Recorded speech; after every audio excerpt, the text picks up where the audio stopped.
You're listening to classic car radio. If you want some quiet thoughts in the background, you're in the right place.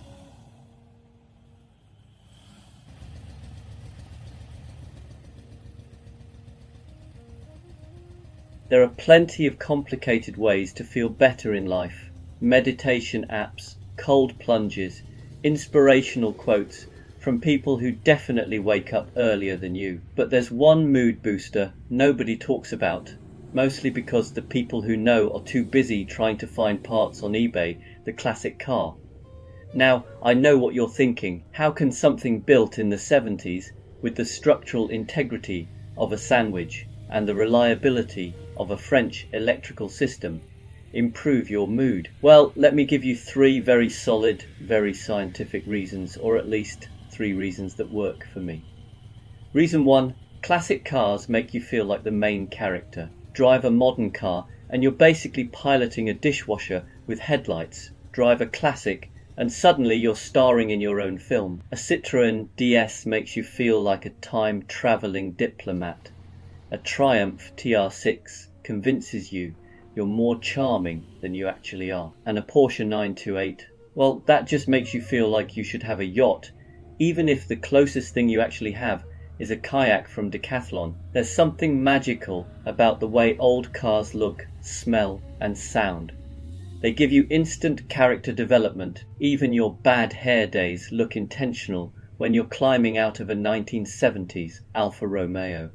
Reason 2, classic cars force you to slow down, and slowing down feels good. It's impossible to be stressed while driving a Morris Minor. The car simply won't allow it. Try rushing and it will respond by quietly shaking its head and possibly removing a piece of itself in protest. Modern cars make everything too easy. Half the time you don't even feel like you're driving, you're supervising.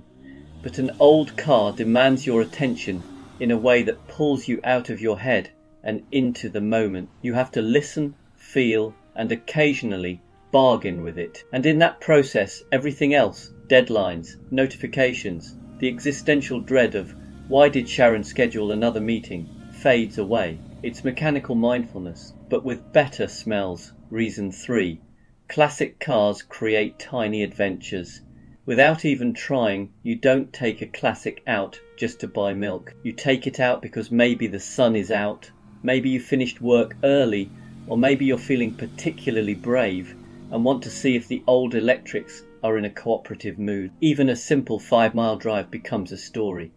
Maybe you meet someone at the petrol station who used to own the exact same MGB, but in mustard yellow. Maybe someone gives you a thumbs up, which counts as more social interaction than you usually get in a week. Or maybe, just maybe, everything works perfectly, and you spend the whole journey grinning like a child because your 40-year-old Volvo hasn't made a single alarming noise. Classic cars transform the ordinary into the slightly ridiculous, the slightly magical, and the definitely memorable. And that's good for the soul. So yes, they break, they leak, they squeak, and occasionally they demand rituals you can't explain to normal people. But they'll also lift your mood faster than any wellness practice I've ever tried. Because when you're behind the wheel of something old, whether it's a Beetle, a Jag, or some questionable French masterpiece held together by enthusiasm and rust, the world feels lighter. You feel lighter, and sometimes that's all the therapy you need.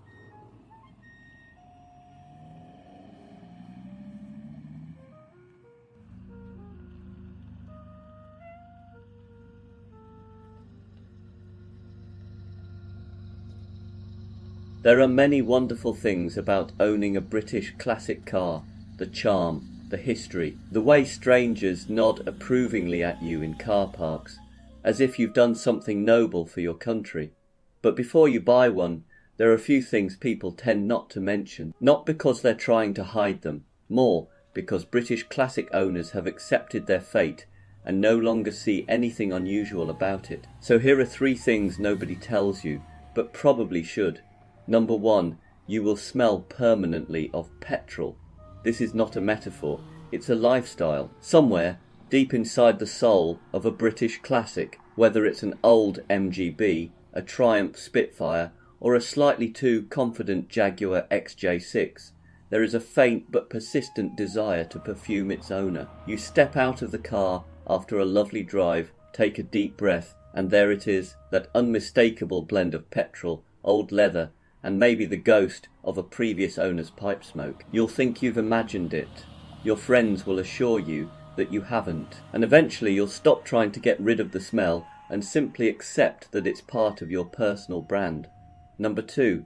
Electrical issues are a bonding exercise. Some people say the British invented romance.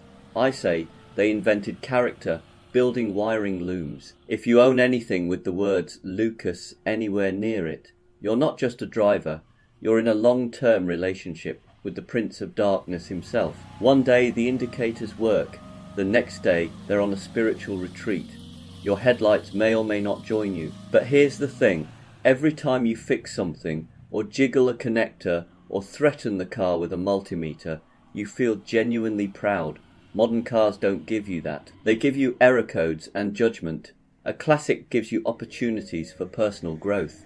And number 3, the real thrill isn't the driving, it's the starting. Every British classic owner knows that sacred moment. You sit down, turn the key, and hold your breath. Will it fire up instantly, like an enthusiastic Austin Mini on a sunny day? Or will it cough, think about life, and then decide that today is not the day? That moment, that glorious, unpredictable, slightly anxious moment, is the true heartbeat of British motoring. When it does start, you feel victorious. When it doesn't, you shrug because you've packed tools. You always pack tools. You could be going to the shops for milk, and you'll have a toolkit in the boot, just in case your Triumph decides it fancies a roadside picnic. But here's the secret. These 3 things point to British classics aren't perfect, and we don't want them to be. The little quirks, the smells, the gremlins, they're all part of a relationship that feels alive. Modern cars do everything flawlessly, and somehow that's less interesting. A classic gives you stories, it gives you character, it gives you a mild but constant sense of adventure. So yes, nobody tells you these 3 things, but once you've lived with a British classic, you wouldn't trade them for anything, except maybe a lift home when the starter motor gives up.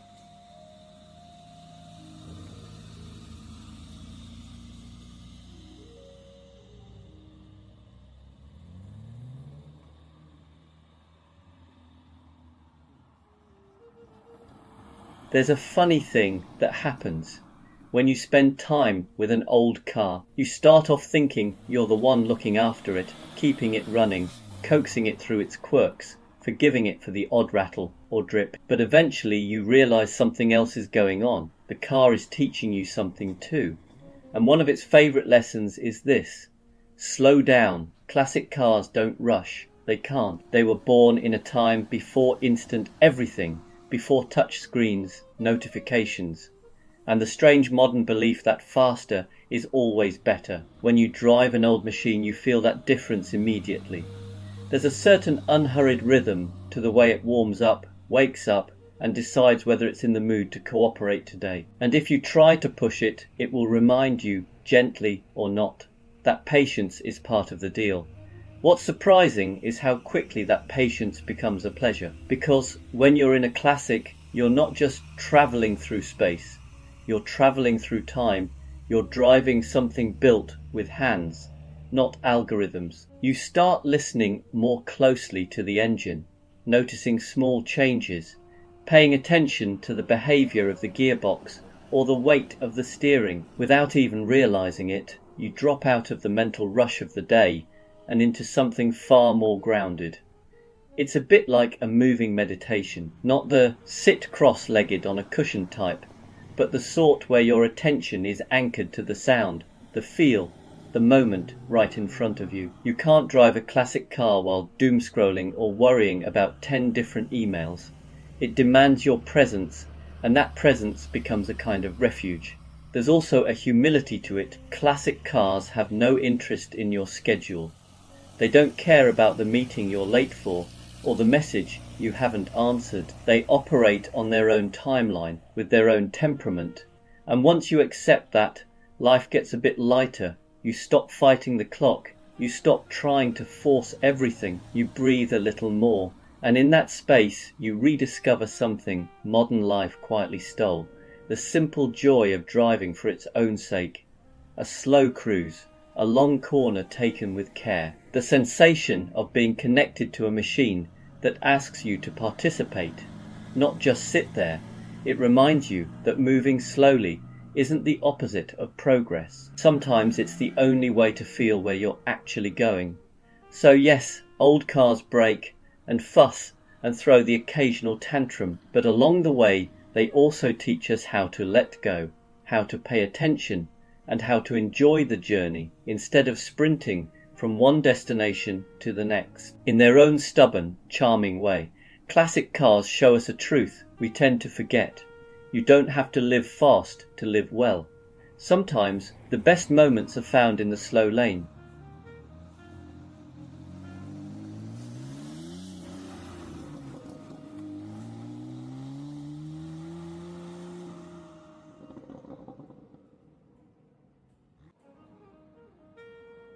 You know, whenever I'm around classic cars, I'm struck by this quiet realization.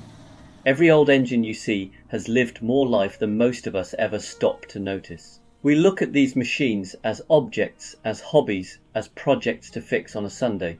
But somewhere in the metal, in the noise, in the wear and tear, there are stories tucked away. Sometimes I think that's what draws us to them, not the horsepower or the rarity, but the history that hums beneath the surface. Think about it, every engine misfire was once a moment of worry for someone. Every smooth pull through second gear was once a burst of pride. That gentle tick on the overrun, someone else heard it long before you did. They wondered what it meant. They listened closely to the rhythm.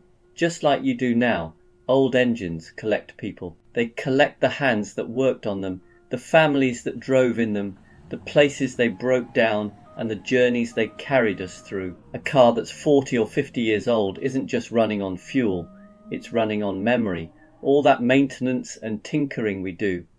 Sometimes I think we're not restoring machines, we're restoring moments that would otherwise be forgotten. And the funny thing is, the parts that frustrate us the most are the ones with the richest stories. That stubborn bolt that refuses to move. Someone else fought with it in '84. That strange rattle that appears only on left turns. It probably annoyed 3 different owners before you. You're part of a lineage now, a caretaker in a long line of caretakers. The beauty of an old engine isn't in how perfect it runs. It's in the traces of life you can feel when it fires up. That first cough on a cold morning, the little shake as it settles into idle, the deep breath before it comes alive. It's like the car is remembering itself. You're not just starting an engine, you're waking up a piece of the past. And maybe that's the real magic. Modern cars are incredible, but they don't have that connection. They haven't had time to gather a soul. A classic car has lived through decades of roads, weather, mistakes, triumphs. If you listen closely, you can almost hear the stories, the long trips, the late night drives, the arguments, the laughter, the music on the radio that hasn't played in years. An old engine teaches you to pay attention, to feel instead of calculate, to notice the small things, the way the throttle responds, the smell of warm oil, the shift in tone when the revs rise. There's nothing digital to smooth it out, nothing artificial to hide the imperfections. It's honest, it tells you exactly how it feels, for better or worse. And in a world full of polished surfaces and perfect feedback, that honesty is refreshing. So next time you start up an old car, pause for just a moment. Listen to the churn, the catch, the first breath it takes. That sound has echoed across time. It connected someone's past to your present, and one day it'll become part of someone else's story too, because engines may be made of metal, but the lives they carry, those are made of us, and every one of those lives leaves a little trace behind, tucked somewhere deep inside the noise, waiting for you to hear it.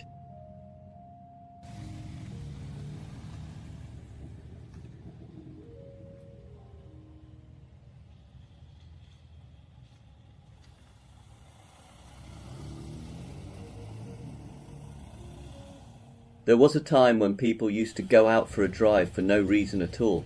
No errands, no deadlines, no navigation voice telling you to turn left in 300 yards. Just the simple joy of moving through the world with no particular destination. We've forgotten that a little. Modern driving is all efficiency now. Fastest route, least traffic, minimal time wasted. But somewhere along the way, we traded away the small pleasure of wandering, the feeling of taking the long road simply because it felt nicer under the tyres, the quiet moment when it's just you, the engine, and a bit of open sky. Classic cars remind you of that. They don't rush, they don't multitask, they're happiest when you're not trying to get anywhere quickly. In a strange way, they teach you to enjoy being unproductive, to savour the bends, the sounds, even the imperfections. And maybe that's why they still pull us in. Not because they're fast or convenient, but because they invite us back into a way of driving that feels almost forgotten, a way of being really slower, more attentive, a little more human. Every now and then it's worth taking a drive with no purpose, except the drive itself. No plan, no hurry, just the road unfolding at its own gentle pace. The lost art of driving for pleasure isn't lost at all. It's just waiting for us to remember.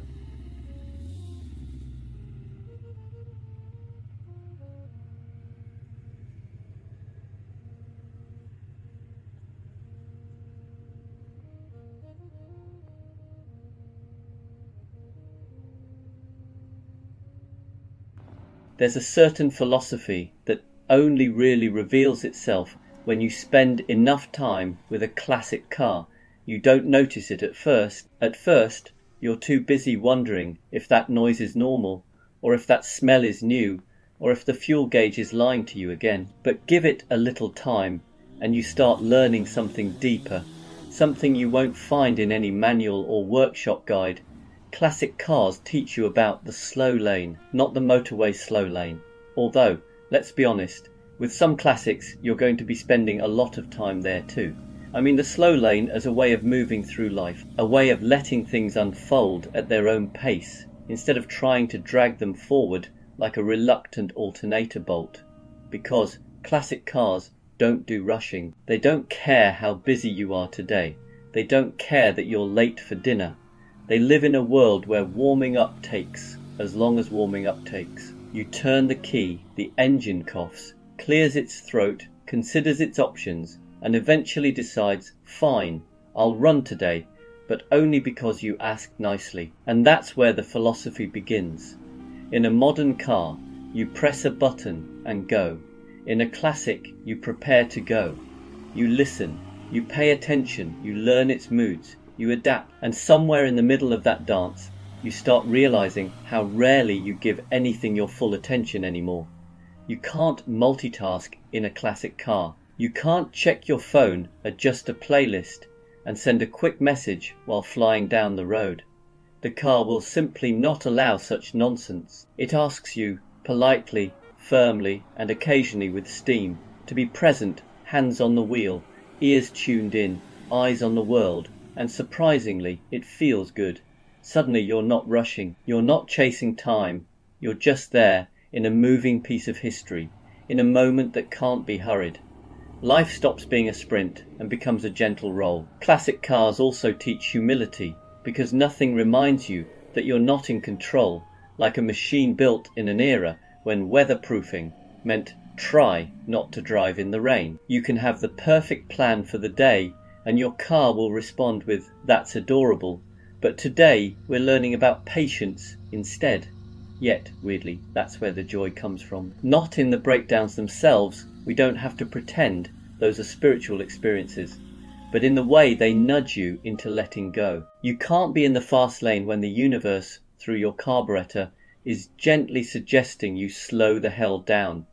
And then there's the driving itself, the unhurried steering, the engine note that actually changes when you listen to it, the road you start noticing because you're not flying over it at the speed of regret. Classic cars remind us that slowness isn't laziness, it's clarity. Slowness lets you see the world instead of blur past it. Slowness lets you notice the small things. Slowness makes the journey matter.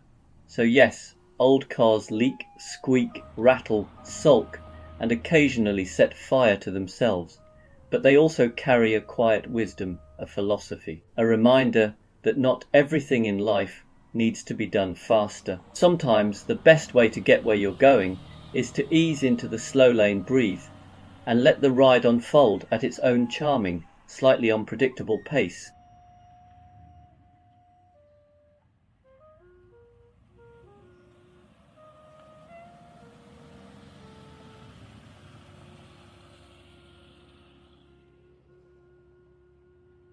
You know, people often assume classic car ownership is all glamour and sunny Sunday drives, but anyone who actually owns one knows the truth. It's a spiritual practice, a moving meditation, a slightly oily path to enlightenment, because the first thing a classic car teaches you is patience.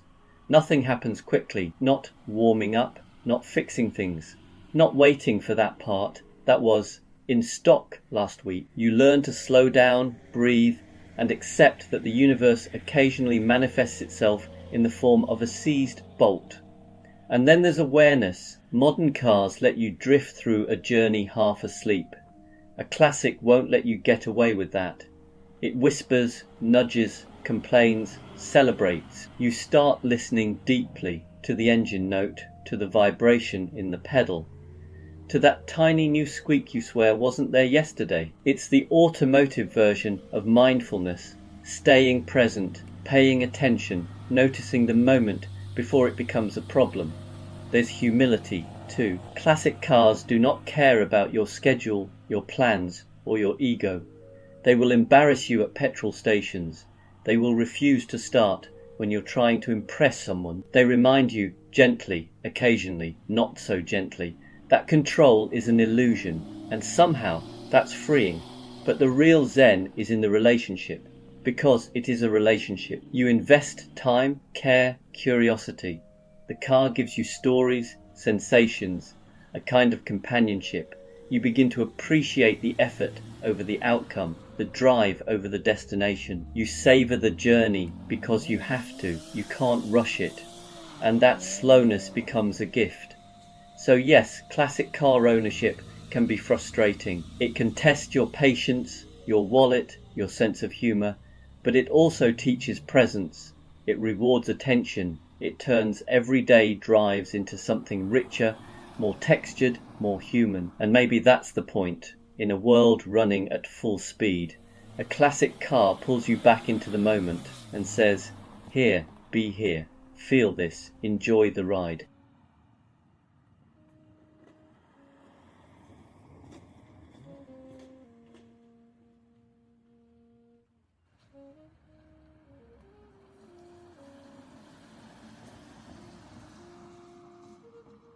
There's something classic car owners don't tell you.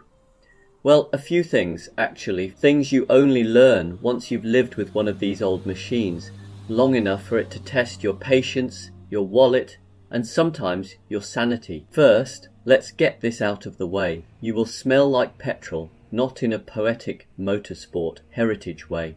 More like, why does my jacket smell like a carburetor again? It just happens. It's part of the lifestyle. You stop noticing, other people don't. And then there's the moment, every classic owner knows it. You get into the car, turn the key, and there's this tiny pause where you hold your breath and think, come on, please behave today. That split second where time slows down and you brace yourself for either bliss or character building. We don't talk about that moment, but we all live it. And here's another one. Owning a classic car means accepting that strangers will talk to you.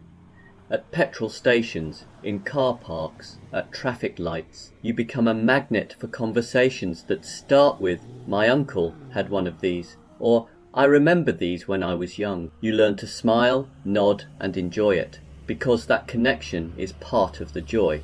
We also don't mention how emotionally invested we get in the smallest things, a new rattle, immediate heartbreak, a smooth run with no issues, instant euphoria, a sunny day. You're pulling the car out whether you had plans or not.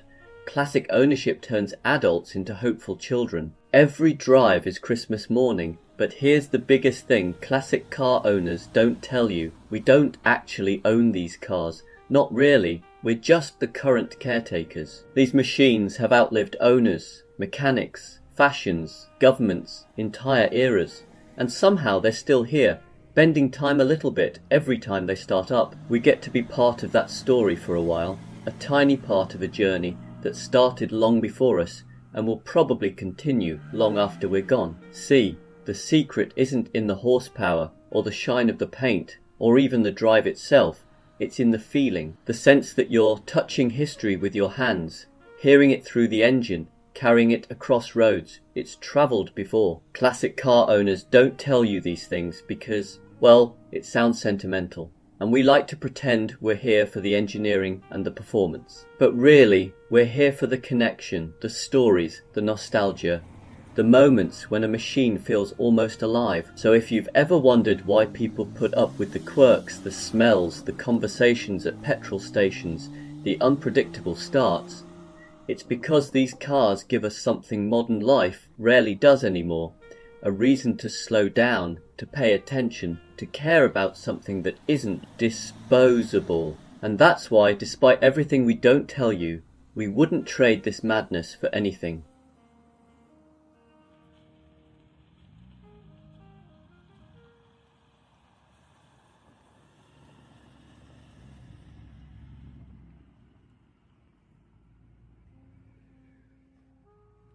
You know, sometimes I wonder why we still bother with these old machines. They're slower, heavier, fussier, and occasionally leak their feelings on the driveway. And yet, somehow, they still matter, because every classic car invites you into a different pace of life. A pace where you're not fighting the clock, the emails, or the 10,000 urgent notifications. You're just driving, listening, feeling. Modern cars remove a lot of that. They're brilliant, of course, fast, safe, quiet, but they also insulate us from the world. A classic car, on the other hand, refuses to let you stay on autopilot. Here, you have to be awake, present. You have to listen for that tiny rattle that wasn't there yesterday. You have to feel the road through the wheel, the way the car leans, breathes, settles. It's an experience, not a commute. And that's the strange magic of these old things. They offer something modern life keeps forgetting. Connection to the machine, connection to the moment, connection to a world where things had weight, smell, texture, and didn't all depend on software updates. Classic cars also bring people together. You never see strangers gathering around a 3-year-old crossover in a car park, but a 40-year-old saloon. That's an invitation. Stories start, memories surface. Everyone has a favourite relative who had one just like it. And maybe that's why they still matter, because they remind us that life isn't just about efficiency. It's not always about getting somewhere as fast as possible. Sometimes it's about feeling the journey again. These cars are rolling pieces of history, yes, but they're also reminders to slow down, to pay attention, to enjoy the simple things. So why do classic cars still matter in a modern world? Maybe because, in a world trying to rush us, they're one of the few things that gently ask us to take our time.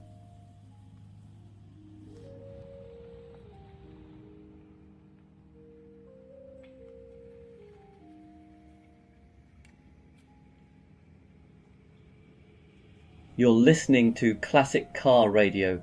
If you want some quiet thoughts in the background, you're in the right place.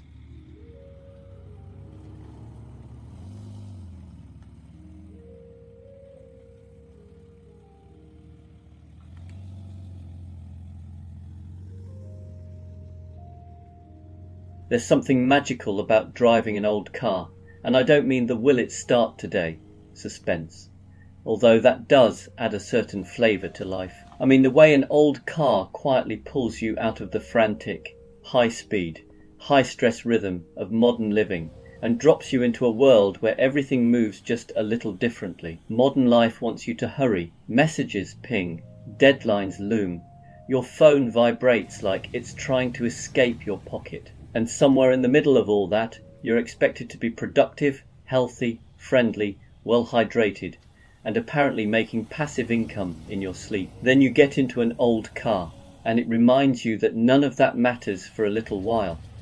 Old cars are wonderfully unapologetic about their pace.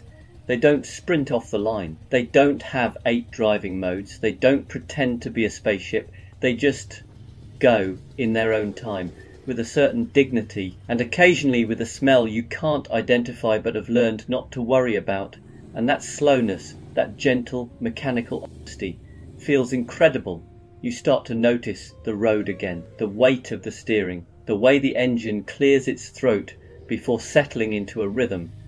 You're suddenly more connected, more present, more there than you've been all week. The car demands just enough of your attention to pull you away from the chaos, but not so much that you feel overwhelmed. It's the perfect antidote to modern overload. It's almost funny. Driving an old car forces you to slow down, and somehow you end up arriving faster at yourself. Your shoulders drop, your breathing settles. That problem you were stressing about gets replaced by something far simpler, like, was that noise there yesterday? It's basically meditation, but with carburetors and questionable electrics. Modern cars isolate you. They seal you in a soundproof pod, surround you with screens, and try to protect you from ever feeling any discomfort, physical or emotional. It's efficient, sure, but it's also oddly numbing. Old cars do the opposite. They let the world in, they let you in, they let you feel, hear, sense, and sometimes smell life happening around you. They turn driving from an errand into an experience. And when the pace drops, something else rises: enjoyment. Because you're no longer rushing to get somewhere, you're actually appreciating the process of getting there, the journey everyone keeps talking about, but rarely has time to notice. So yes, old cars might be slower, louder, needy, and slightly dramatic on cold mornings, but they also offer something modern life rarely gives us: a reason to pause, a reason to breathe, a reason to remember that not everything meaningful has to happen at full speed. Sometimes the most satisfying progress is made at 40 miles an hour in the slow lane, in a machine that insists you take the long way, and enjoy every second of it.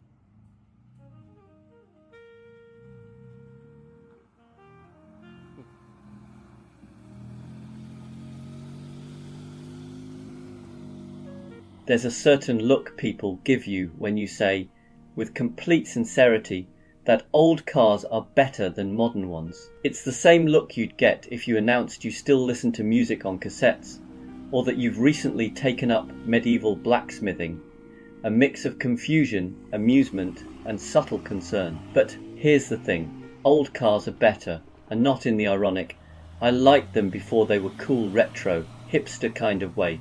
I mean genuinely, experientially, emotionally better. And today, I'd like to explain why, gently, reasonably, and with occasional references to cars that have needed therapy more often than servicing. Let's begin. 1. Old cars have soul, and modern cars have software updates.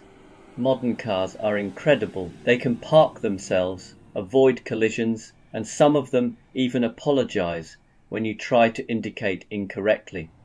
But they do not have soul. They have interfaces. They have warning chimes that sound like your dishwasher finishing a cycle. Compare that to an old Mercedes W123 warming up on a winter morning. There's a smell, a hum, a sense of the car clearing its throat before speaking to you. Or a classic Mini that rattles, vibrates, and cheerfully wobbles its way down the road, like a dog too excited for its own legs. Modern cars glide, old cars live. Modern cars feel like they were designed by committees. Old cars feel like they were dreamt up by slightly mad geniuses with drafting pencils and questionable haircuts. 2. Old cars demand your attention and reward it. Modern cars want you relaxed, distracted, and effectively irrelevant. Most will brake for you, steer for you, and judge you silently through lane assist cameras. Drive something like an old BMW E30, however, and you are suddenly awake. You are listening. You're paying attention to the idle, the feel of the steering, the smell of, is that petrol? Should it smell like petrol? An old car pulls you into the moment by necessity. It's mindfulness, but with more mechanical sympathy. You can't zone out.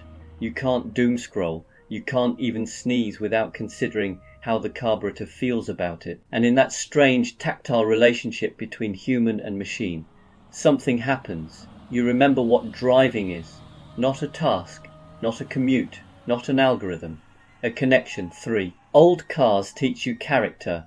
Modern cars hide it. Modern cars are smooth, predictable, and engineered to feel identical across thousands of units. A Volkswagen today feels like a Volkswagen tomorrow, even if tomorrow's Volkswagen is technically a rebadged Skoda. But old cars, every single one has its own personality, its own backstory, its own grumpy morning habits. Your friend might own the same model year, same spec, same colour, and somehow their heater works and yours doesn't. Your locks freeze, theirs won't unlock after rain. Your dashboard rattles at 40 miles per hour, theirs rattles at 37.5. Every old car is unique. Like snowflakes that rust. A modern car hides its quirks behind layers of electronics and stability control. An old car puts its quirks on loudspeaker and then throws in a bonus squeak from somewhere you haven't identified in 3 years. And the funny thing is, that's what makes them charming. 4. Modern cars are fast. Old cars feel fast. Take almost any modern family hatchback. Let's say a Ford Fiesta. It's quicker than many old sports cars. It corners better. It stops better. It does everything better. And yet it doesn't feel fast. It feels efficient, like a highly competent appliance. Now get into something from the 70s. A Triumph Spitfire, for example. You do 40 and it feels like 80. You do 60 and it feels like 140. You do 70 and you start bargaining with whichever deity handles structural integrity. In an old car, speed has flavour, wind noise, vibrations, a speedometer that shakes like it's had too much coffee. All of it creates drama. You finish a drive in an old car and feel alive. You finish a drive in a modern car and feel like you've just arrived. 5. Old cars let you participate. Modern cars entertain you. There's a reason people are nostalgic for old Hondas and Toyotas with manual gearboxes. Changing gear yourself is fun. Balancing a clutch is fun. Listening to an engine instead of a synthesized engine noise through speakers is also fun. Modern cars often try to entertain you with huge screens and animated menus. Meanwhile, an old car entertains you by simply being a car. Take something like a classic Subaru. You turn the key, something mechanical happens. The flat 4 burbles, you feel the road. You actually drive, you're not swiping, scrolling, tapping, pairing, updating or rebooting anything. And that simplicity feels like fresh air for the brain. 6. Old cars connect you to people. Modern cars connect to the cloud. You take an old MG Jaguar or Alfa Romeo to a petrol station. You are not filling up. You are starting a conversation. People love old cars. They want to ask about them, share memories, tell you about the one they once had that caught fire, but in a charming way. Modern cars don't start conversations. Modern cars silently upload your data to a server somewhere. Old cars bring out nostalgia. Modern cars bring out update notifications. It's not the same energy. 7. Finally, old cars remind you that joy doesn't need perfection. Modern cars are nearly flawless. Quiet, smooth, efficient, predictable. Old cars are none of those things. And that's exactly why they make us smile. A slightly faded paint job, a bit of patina, a carb that needs persuading on cold mornings, a heater that has 2 settings, sauna and Arctic. These things aren't flaws, they're personality traits. You don't love an old car despite its imperfections. You love it because of them. They remind you of a simple, liberating truth. You don't need everything to be perfect to enjoy it. Sometimes the best things in life are the ones that wobble, leak, squeak and surprise you, but still carry you home with a grin on your face. So yes, modern cars may have efficiency, safety, technology and comfort, but old cars have heart, And sometimes heart is better than horsepower screens or software. And that's why, yes really, they're better. Every creak, every vibration, every quirk, it all adds up to something modern cars can't replicate. A driving experience that feels alive.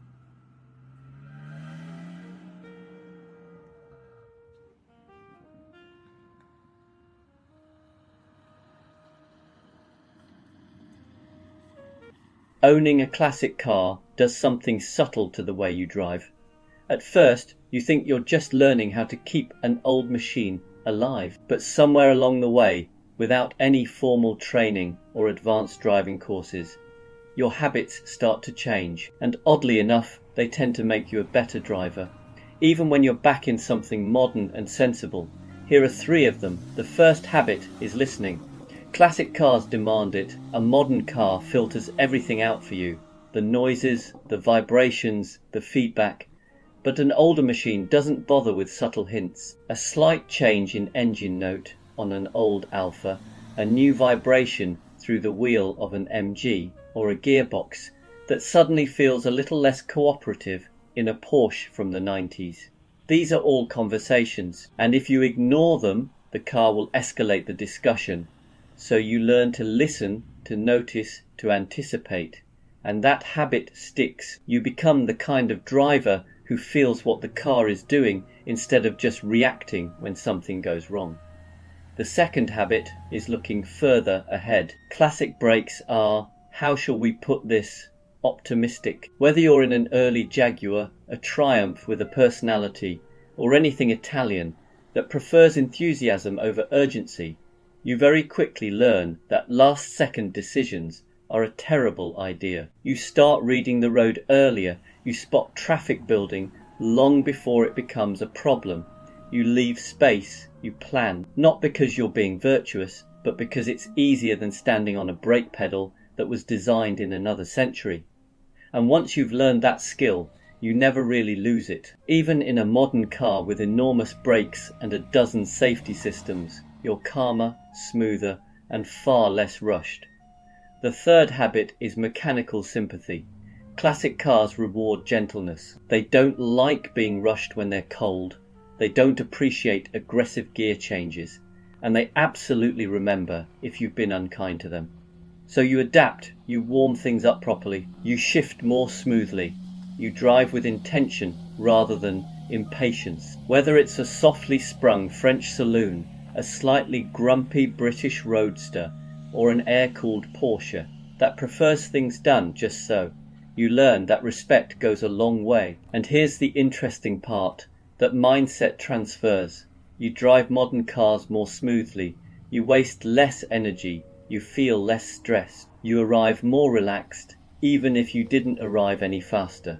So yes, classic cars leak, rattle, and occasionally test your commitment to the hobby, but in return, they quietly train you to be more attentive, more patient, and more aware behind the wheel. Not bad for something with no driver aids, questionable reliability, and an owner's manual that assumes you already know what you're doing. Sometimes the best driving lessons don't come from technology. They come from old machines that simply ask you to pay attention.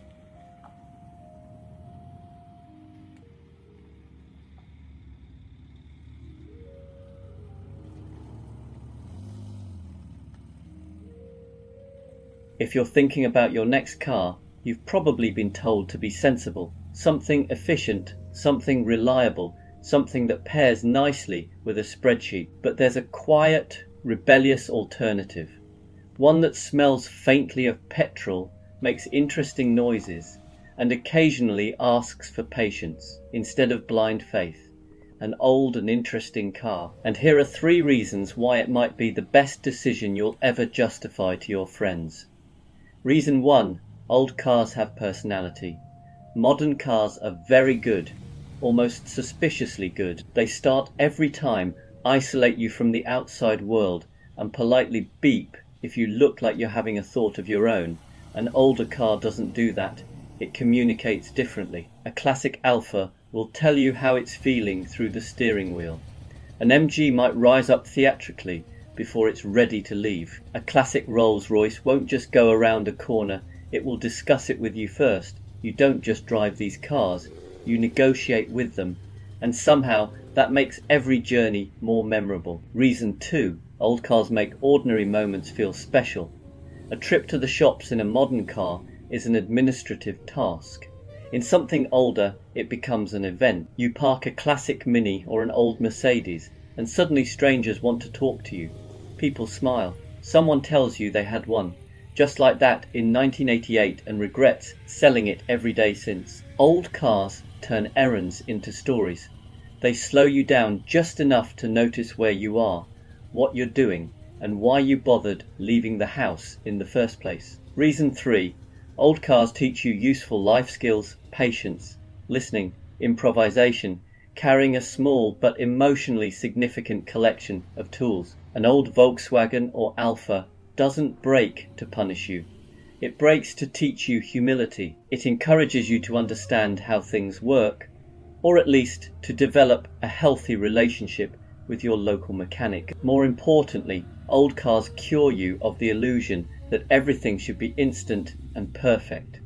They remind you that progress isn't always about speed. Sometimes it's about connection. Now, are old cars practical? Not always. Are they efficient? Rarely. Will they test your optimism at inconvenient moments? Absolutely. But they give you something modern cars can't, a sense of involvement. A feeling that you're part of the process, not just cargo being moved from one place to another. So if you're choosing your next car, maybe don't ask what's fastest, newest, or most sensible. Ask what will make you smile on a quiet road. What will turn a normal day into a small adventure? What will still be interesting long after the novelty wears off? Because life is already efficient enough. Your car doesn't need to be.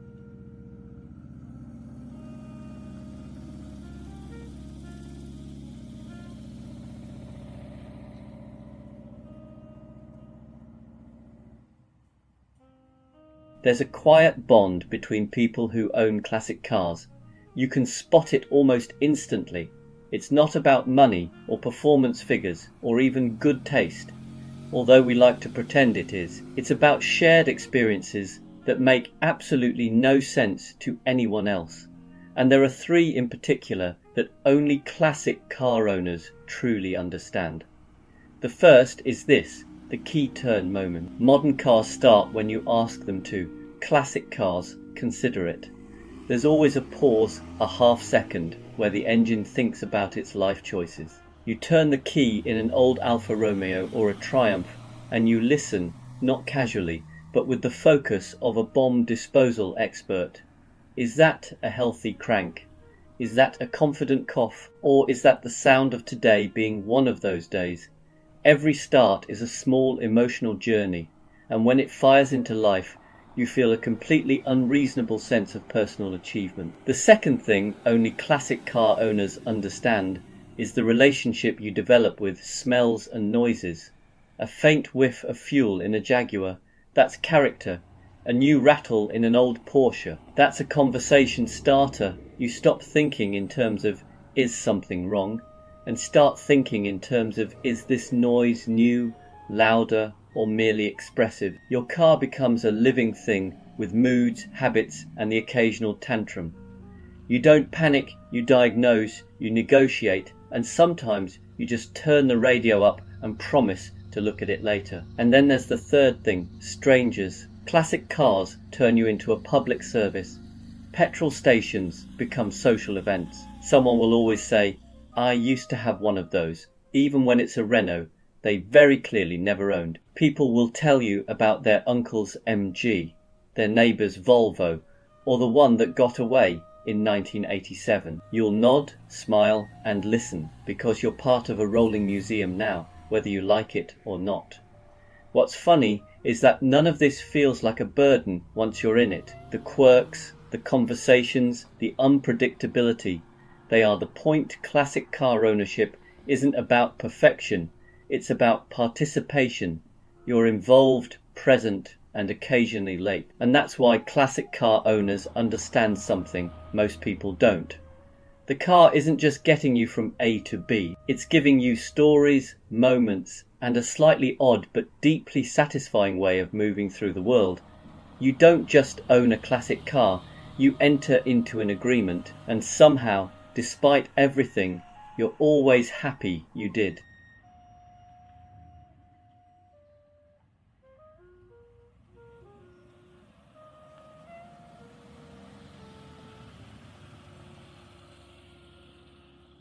Owning a British classic car is a bit like living with a polite housemate who smiles warmly, makes excellent tea, and quietly rearranges your life while you're not looking. You think you're in charge, you're not, and if you listen closely, you'll realise your car is plotting against you, not out of malice, but out of tradition. Let's start with the first plot. Number 1, timing. Your British classic has an impeccable sense of when to misbehave.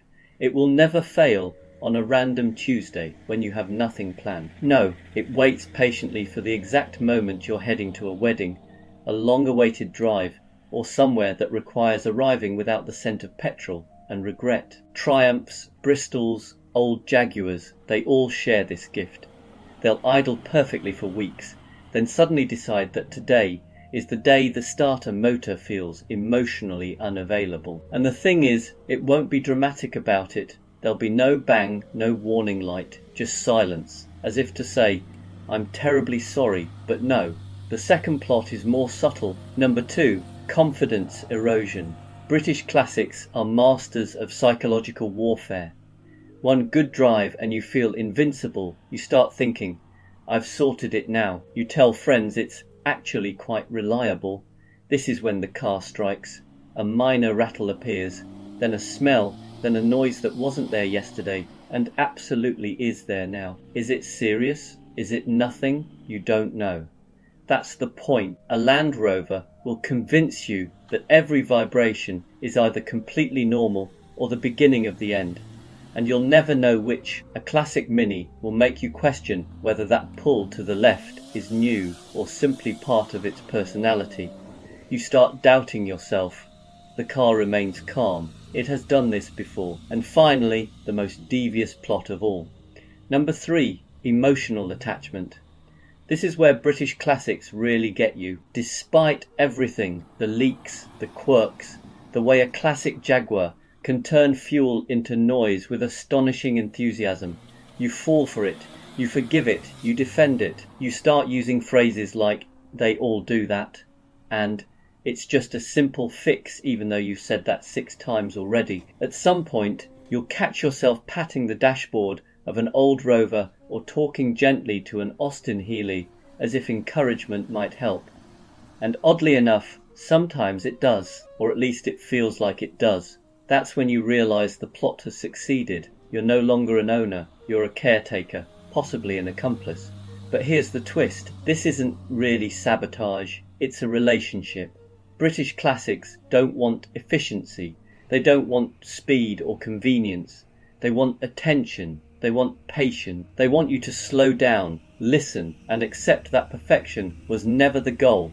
So yes, your British classic is plotting against you, against your schedule, your certainty, and your spare cash. But it's also plotting for something quieter and better. Fewer rushed journeys, more stories. And the kind of memories you only get from a car that occasionally refuses to cooperate. And honestly, you wouldn't have it any other way.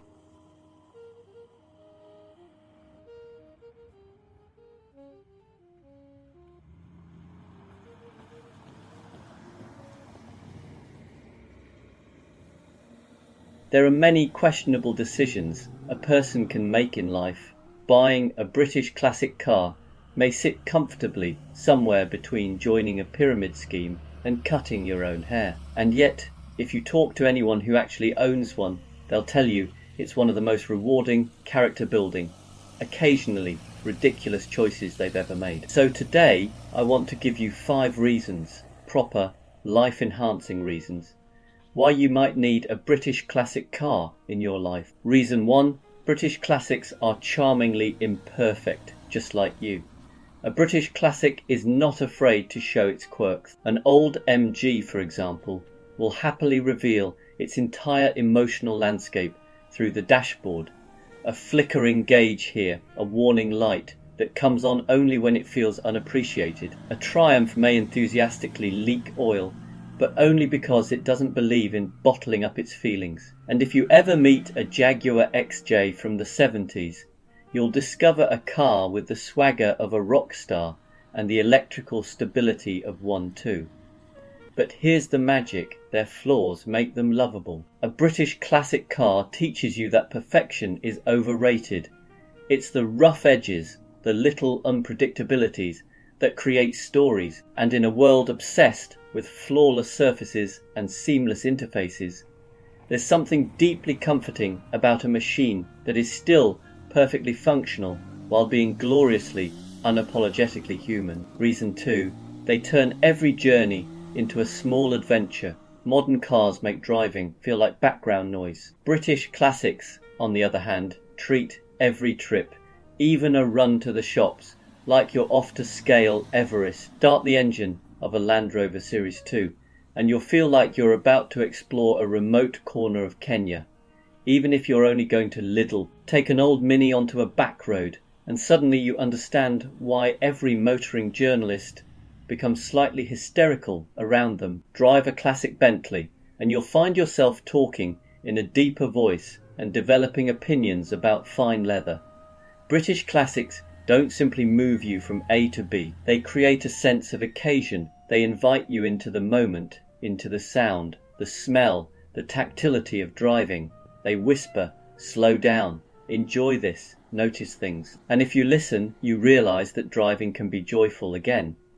Reason 3, owning one is joining an oddly supportive secret society. British classic car ownership comes with a built-in community, one that spans from tiny pub gatherings to enthusiastic online forums where grown adults debate the moral purity of different carburetor setups. Buy a classic Mini and you'll suddenly find middle-aged strangers waving at you in car parks. Own a Rover P6 for 6 minutes and someone will walk up to you and say, "My uncle had one of those. Let me tell you everything about it." Starting in 1974, MG owners appear to be born with a sixth sense. They can smell another MG owner from 500 yards away and will materialize beside you with advice, spare parts, or biscuits. It's a hobby, yes, but also a family. The cheerful, slightly eccentric sort, who show up with tools when your car won't start. You don't just buy the car, you inherit the tribe. Reason 4, you learn patience, resilience, and a questionable kind of optimism.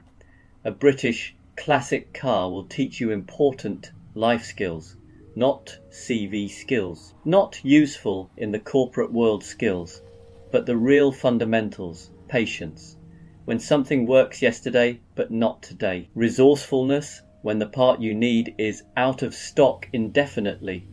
And optimism, when you see a puddle under the car and think, it's probably fine. There's a special kind of self-growth that happens when you try to understand 40-year-old Lucas Electrics, often referred to respectfully as the Prince of Darkness, which should tell you everything you need to know, yet somehow you manage, you adapt, you learn the car's language, you celebrate small victories like a monk achieving enlightenment, and over time you realize the car has made you calmer, more patient, and better at shrugging off life's little inconveniences. Reason 5, British classics have personality, real unapologetic character. This is the biggest reason of all. A British classic car isn't just something you use, it's something you get to know. They have moods, preferences, favourite temperatures, and occasionally strong opinions about weather. An old Austin Healey has the cheeky grin of a mischievous teenager. A Jaguar E-Type has the sultry confidence of someone who knows they look incredible from every angle. A Land Rover Defender has the emotional range of a steel anvil, but a heart of gold. These cars are alive in a way that modern machines simply aren't. And because they have character, they give you character. You become the person who doesn't just drive somewhere, you arrive somewhere, accompanied by the sound of an old engine and a light spray of oil mist. People smile at British classics. They start conversations. They bring nostalgia, joy, curiosity, and a tiny splash of chaos. And let's be honest, the world is better with a bit of chaos in it. So why do you need a British classic car? Not because it's sensible, not because it's practical, but because it adds colour to your life. It slows you down, toughens you up, and makes everyday moments feel cinematic. It gives you stories to tell. It connects you to people you never would have met, and it reminds you, gently, persistently, that life doesn't have to be perfect to be wonderful. A British classic car will frustrate you, enchant you, challenge you, and occasionally leave you stranded. But it will also make you smile in a way almost nothing else can, and if that isn't a good reason to own one, I don't know what is.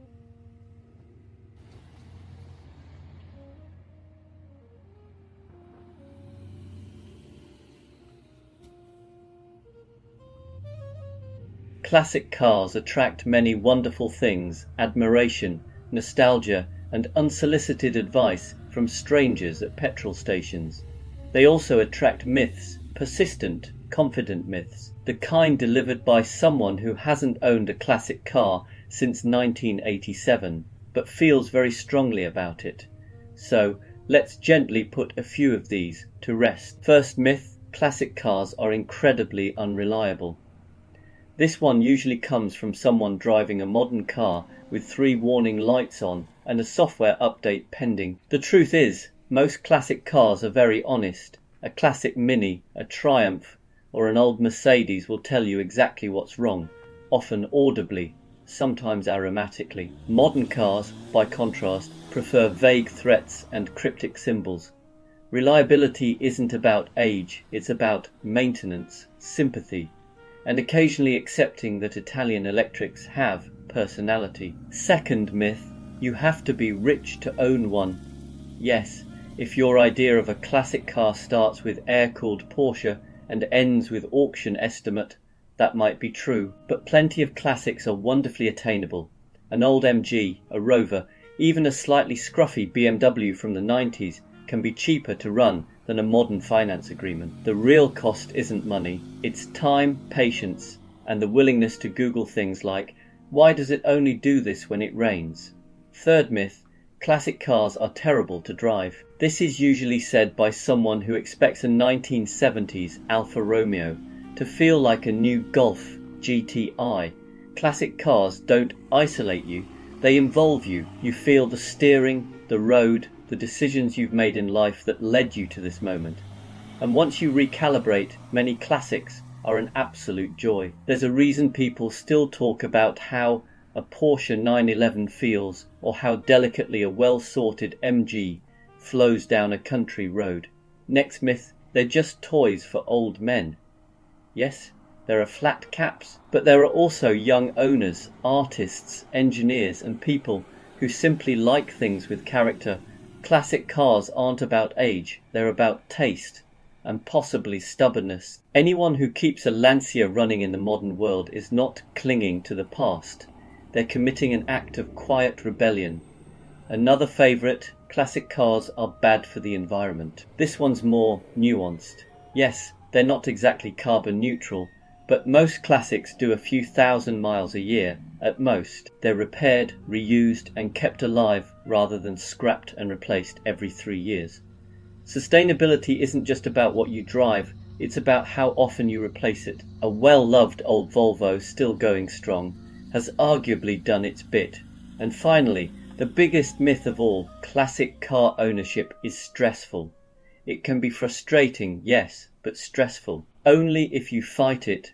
Once you accept that a classic car operates on its own schedule, something shifts, you stop rushing, you listen more, you plan better. In a strange way, these old machines teach you to slow down, and that might be their greatest gift. So maybe classic cars aren't impractical relics after all. Maybe they're reminders that not everything needs to be fast, perfect, or efficient to be worth keeping around.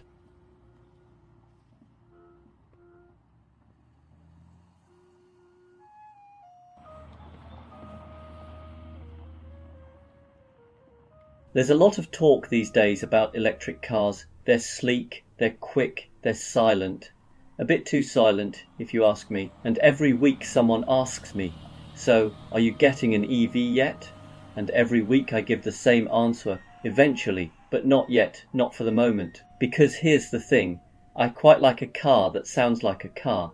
I'm not ready for something that hums quietly like a very patient washing machine. When I press the start button, I still want a little drama. Maybe a grumble, maybe a cough, maybe a gentle reminder that pistons are doing something vaguely heroic under the bonnet. My friend's Tesla starts with all the emotional expression of a smartphone waking up from a nap. Is it efficient? Absolutely. Is it thrilling? Only if your definition of excitement is watching a battery percentage climb. Another reason I'm holding off is that I know myself far too well. If I owned an EV today, I'd be checking the range every 8 minutes. I'd become the kind of person who says things like, we can go to the shops, but only if we turn the heater off and drive like a monk. Some people get range anxiety. I'd get range melodrama. And then there's charging. I know it's improving. I know by the time I do buy an EV, it'll probably be seamless. But right now, I still enjoy the simplicity of filling up a tank in 90 seconds. Meanwhile, my friend with a Nissan Leaf spends his life sizing up car parks, like he's hunting for rare Pokemon. Oh look, a charger. Oh wait, it's broken. Oh wait, someone parked a diesel in the space. Oh wait, the charger works, but only when the moon is in the correct phase. I'm not emotionally ready for that kind of quest-based motoring. And then there's just the honesty of it. I like old cars. I like the smells. I like the quirks. I like turning a key instead of pressing a button that makes the dashboard light up like a Christmas tree. When I drive my old Porsche, or even a scruffy 90s hatchback, there's a sense of connection, a little mechanical handshake between me and the machine. It's messy, imperfect, wonderfully analog. EVs are brilliant at many things, but messy and imperfect is not their design philosophy. Don't get me wrong, electrics are impressive. The Taycan is basically a spaceship that decided to go to Tesco. The Kia EV6 looks like it was designed by someone who loves triangles. And the Tesla Model 3, well, it's a very efficient way to feel like you're driving a minimalist Scandinavian cupboard. One day, I'll get one. I genuinely believe electric cars will be part of my future. But for the moment, just for the moment, I'm staying with the rumbling, slightly leaky, occasionally dramatic world of classic and combustion powered cars, not because EVs are bad, but because I'm not quite ready to give up the noise, the character, and, if I'm being honest, the joy of a car that communicates constantly, even if some of that communication is help. My gasket's gone again. So yes, I'll join the electric revolution, eventually. But right now, I'm enjoying the long, noisy goodbye.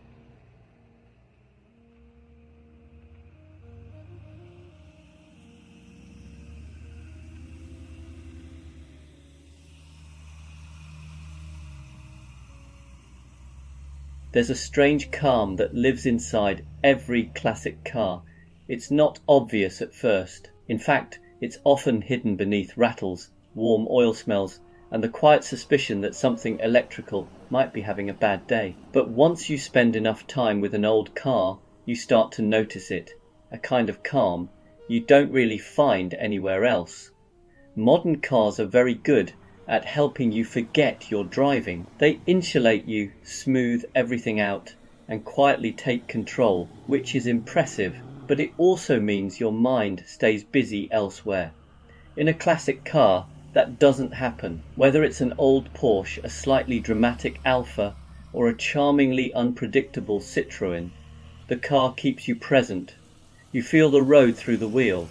You hear the engine thinking out loud. You're part of the process. And that's where the calm starts, because when you're paying attention to something real and mechanical, your thoughts stop racing ahead. You're not worrying about tomorrow's to-do list while guiding an old BMW through a corner or waiting for a carburetted engine to warm up properly. The car gently insists that you stay right here, not in a forceful way, just enough to bring you back. There's also comfort in the honesty of it all. Classic cars don't pretend to be perfect. A Land Rover will tell you exactly how it feels about potholes. A classic Mini will remind you that speed is optional and enthusiasm is not. Even something elegant like a Jaguar has no problem letting you know when it's had enough for the day. And somehow that honesty is soothing. You stop expecting perfection. You stop rushing. You adapt. And then there's the pace. Old cars move through the world differently. They're not in a hurry. And once you accept that, neither are you. You take longer routes, you leave earlier. You arrive calmer. Even a short drive starts to feel like a small event rather than a task to be completed. It's funny, we often talk about classic cars as stressful, temperamental things, and yes, they can be. But inside that unpredictability is a kind of quiet agreement. If you treat the car gently, it will do the same for you. It teaches you to listen, to ease off, to respond rather than react. So maybe the calm inside a classic car isn't something built into the dashboard or hidden under the bonnet. Maybe it's what happens when a machine slows you down just enough to notice where you are, what you're doing, and how good it feels to be fully there. And in a world that's always rushing forward, that kind of calm is quietly priceless.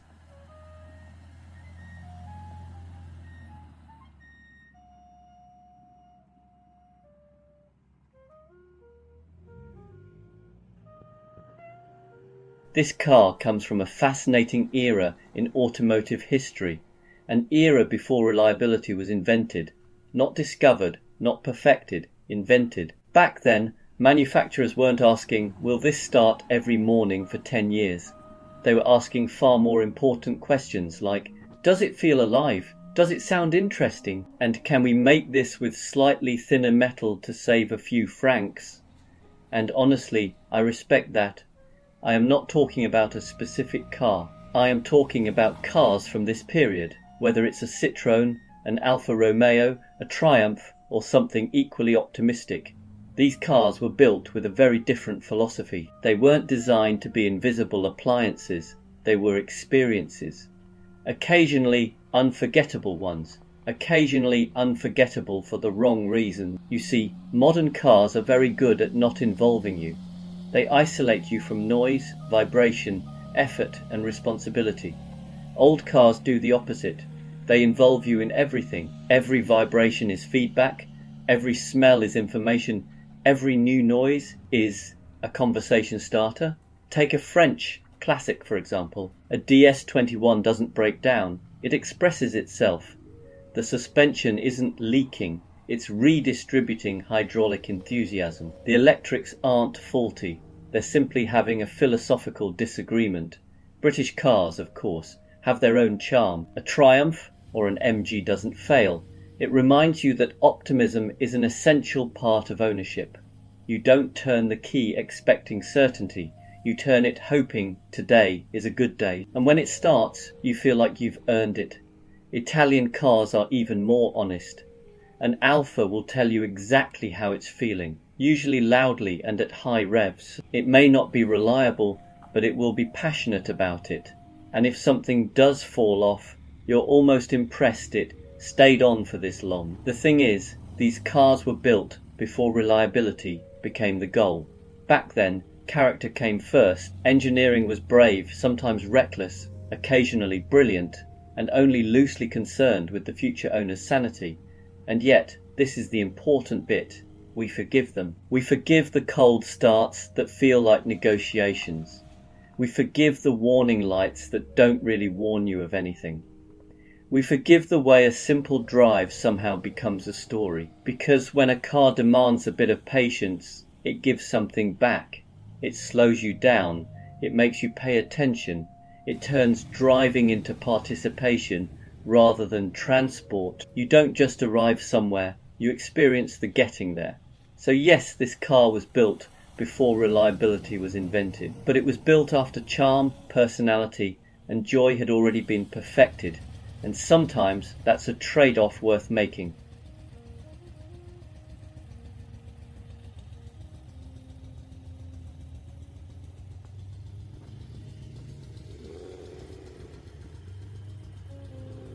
At first glance, calling a classic car eco-friendly sounds like something said just before being escorted out of a dinner party. After all, these are machines that predate catalytic converters, think fuel economy is a suggestion, and occasionally smell like unburnt optimism. And yet, stick with me, because classic cars might be one of the most quietly sustainable things an enthusiast can own.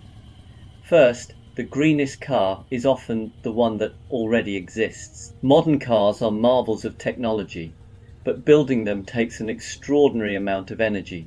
Mining materials, manufacturing batteries, shipping parts across the planet, and assembling everything in vast factories. A classic car, on the other hand, is already here. The carbon cost was paid decades ago. Keeping a 1970s Porsche 911 or a classic Mercedes W123 on the road isn't consumption, it's preservation. It's recycling at a grand mechanical scale. Instead of scrapping and replacing, you maintain, repair and reuse. You're not chasing the latest upgrade, you're making something old last longer. Environmentally speaking, that's surprisingly virtuous.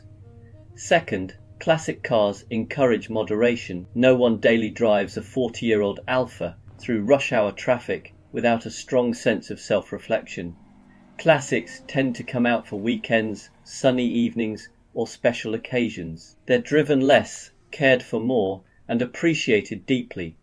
That alone dramatically reduces their environmental impact. A lovingly maintained Mazda MX-5 from the 1990s, doing a few thousand miles a year, is hardly the climate villain it's made out to be, especially compared to a brand new SUV doing short trips to the shops while carrying nothing but a reusable bag and mild guilt. Third, classic cars resist the culture of disposability. Modern ownership often follows a simple pattern: buy, use, trade in, repeat. Classic car ownership flips that entirely.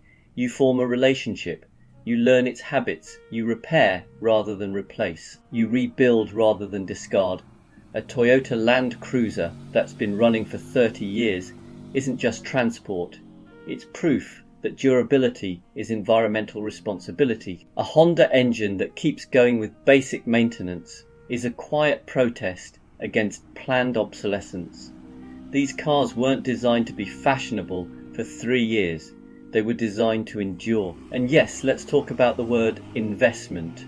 Not every classic car is going to fund your retirement, and that's probably for the best. But many classics hold their value precisely because they're not being churned through a rapid consumption cycle.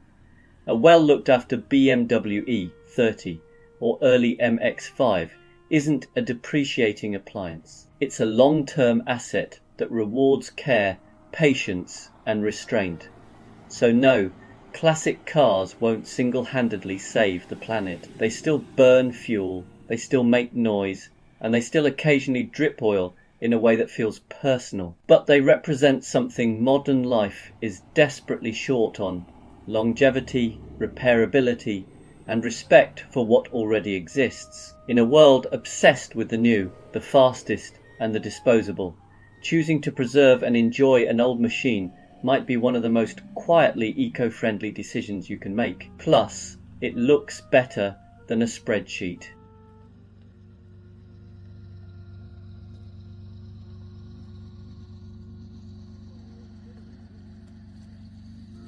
You're listening to Classic Car Radio. If you want some quiet thoughts in the background, you're in the right place.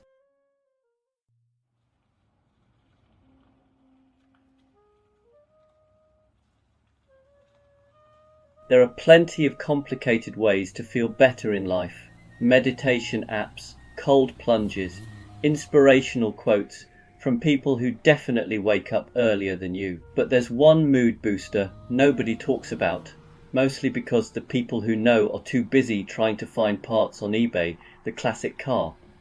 Now, I know what you're thinking. How can something built in the 70s with the structural integrity of a sandwich and the reliability of a French electrical system improve your mood? Well, let me give you 3 very solid, very scientific reasons, or at least 3 reasons that work for me.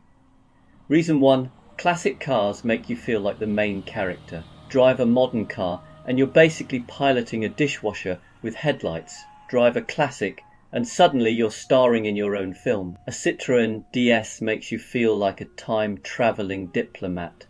A Triumph TR6 convinces you you're more charming than you actually are. And a Porsche 928, well, that just makes you feel like you should have a yacht, even if the closest thing you actually have is a kayak from Decathlon. There's something magical about the way old cars look, smell and sound.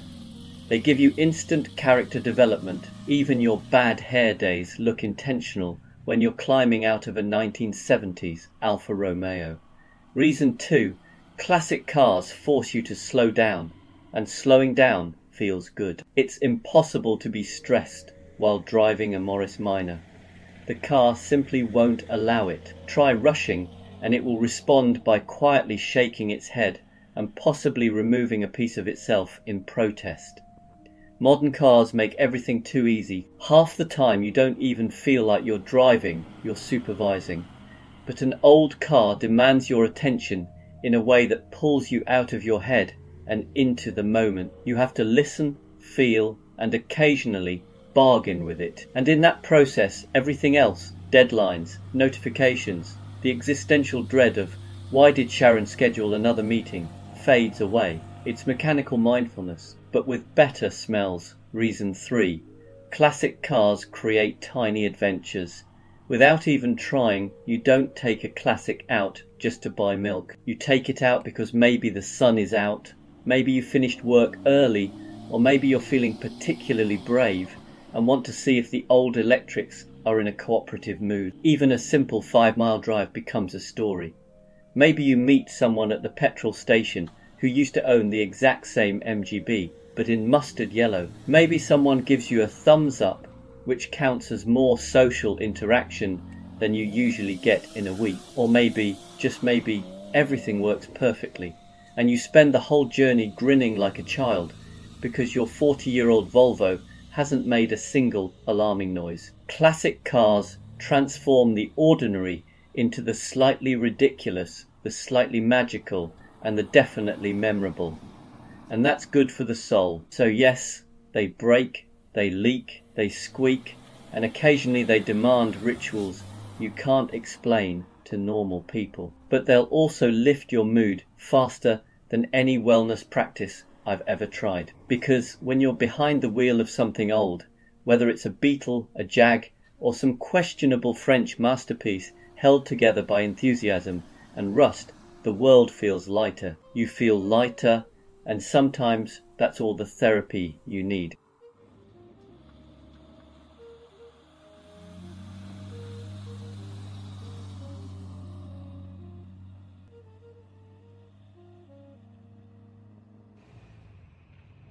There are many wonderful things about owning a British classic car. The charm, the history, the way strangers nod approvingly at you in car parks, as if you've done something noble for your country. But before you buy one, there are a few things people tend not to mention, not because they're trying to hide them, more because British classic owners have accepted their fate and no longer see anything unusual about it. So here are 3 things nobody tells you, but probably should. Number 1, you will smell permanently of petrol.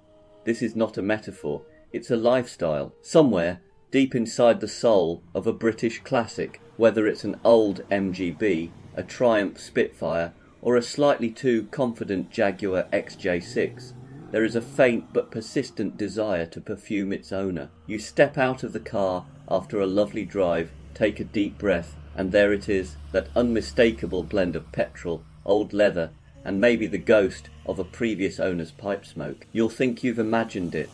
Your friends will assure you that you haven't. And eventually you'll stop trying to get rid of the smell and simply accept that it's part of your personal brand. Number 2, electrical issues are a bonding exercise. Some people say the British invented romance. I say they invented character, building wiring looms. If you own anything with the words Lucas anywhere near it, you're not just a driver, you're in a long-term relationship with the Prince of Darkness himself. One day the indicators work, the next day they're on a spiritual retreat. Your headlights may or may not join you. But here's the thing, every time you fix something, or jiggle a connector, or threaten the car with a multimeter, you feel genuinely proud. Modern cars don't give you that. They give you error codes and judgment. A classic gives you opportunities for personal growth. And number 3, the real thrill isn't the driving, it's the starting. Every British classic owner knows that sacred moment. You sit down, turn the key, and hold your breath. Will it fire up instantly, like an enthusiastic Austin Mini on a sunny day? Or will it cough, think about life, and then decide that today is not the day?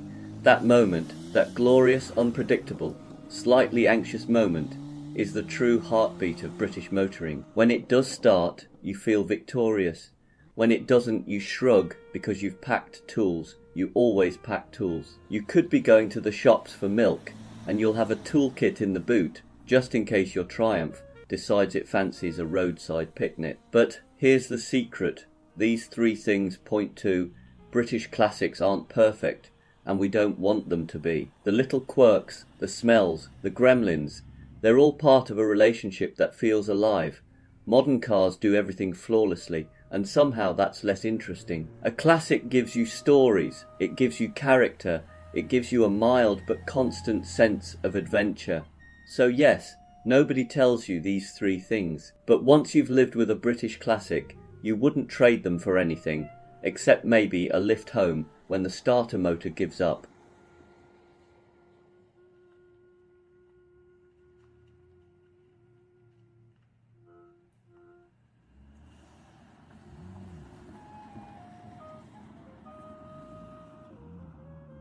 There's a funny thing that happens when you spend time with an old car. You start off thinking you're the one looking after it, keeping it running, coaxing it through its quirks, forgiving it for the odd rattle or drip. But eventually you realise something else is going on. The car is teaching you something too.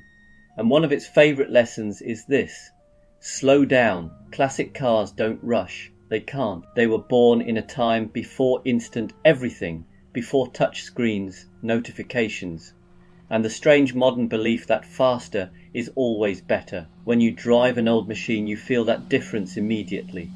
There's a certain unhurried rhythm to the way it warms up, wakes up, and decides whether it's in the mood to cooperate today. And if you try to push it, it will remind you, gently or not, that patience is part of the deal. What's surprising is how quickly that patience becomes a pleasure, because when you're in a classic, you're not just travelling through space, you're travelling through time, you're driving something built with hands, not algorithms. You start listening more closely to the engine, noticing small changes, paying attention to the behaviour of the gearbox or the weight of the steering. Without even realising it, you drop out of the mental rush of the day and into something far more grounded. It's a bit like a moving meditation, not the sit cross-legged on a cushion type, but the sort where your attention is anchored to the sound, the feel, the moment right in front of you. You can't drive a classic car while doom scrolling or worrying about 10 different emails. It demands your presence, and that presence becomes a kind of refuge. There's also a humility to it. Classic cars have no interest in your schedule. They don't care about the meeting you're late for or the message you haven't answered. They operate on their own timeline with their own temperament. And once you accept that, life gets a bit lighter. You stop fighting the clock. You stop trying to force everything. You breathe a little more. And in that space, you rediscover something modern life quietly stole. The simple joy of driving for its own sake. A slow cruise. A long corner taken with care. The sensation of being connected to a machine that asks you to participate, not just sit there. It reminds you